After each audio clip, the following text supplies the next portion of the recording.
Galing ko, diba? Ah, Richard. Galing ko, no? Bihira ako ma-surprise to, magaling to eh. Galing na surprise ko. Finally! Picture, picture. Ah, picture mo lang. Picture.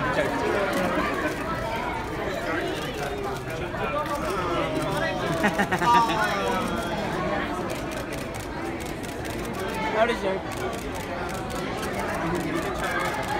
Itahan mo. Hindi mo talaga alam, girl. Talaga! How do you feel, Sarah? Kanina nga nalulungkot ako kasi nga buong araw ako nagdadrama. Dahil? Kasi sabi ko, ano na yan, bakit kasi sabay yung laluna siya yung year 9 ko.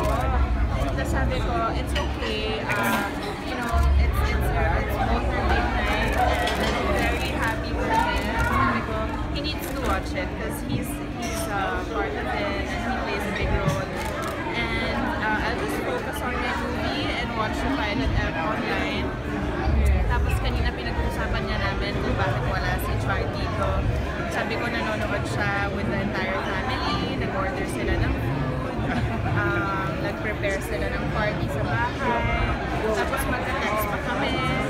So, Ang alam niya, nag-aayos ako ng gamit sa bahay. Bihira ko kasi siya ma-surprise kasi magaling to eh. No? Kung may surprise ako, alam na niya. Pero ngayon mukhang nakuha ko. Richard, why the surprise? Opening pa naman yan ng Uwi na ako. yun ang surprise! Yun ang surprise! But how proud are you, Sarah? Talagang nagpunta ka dito and you had to sacrifice something Of else. course, and hindi ko nga maisip kung bakit niya naisip na hindi ako pupunta dito. Sabi ko sa kanya, hindi, laluna sa akin kasi tonight. Pero nasa isip ko talaga is surprise ko lang. Pero I'm very proud of her. I know how passionate she is. And I know how hard she worked for this film.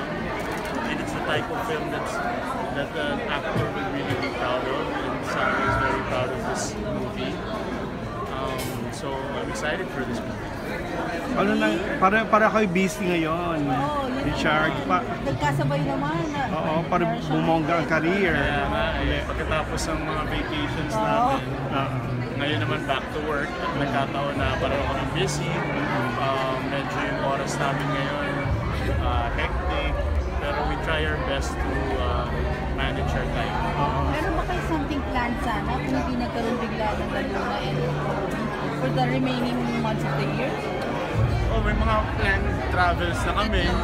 Actually, 3 destinations yun na medyo naput on hold muna ngayon. Yung mga travels namin. So, concentrate muna kami sa mga blessings na dumarating. And, you know, yung vacation naman, it's always gonna be there. Focus muna sa work.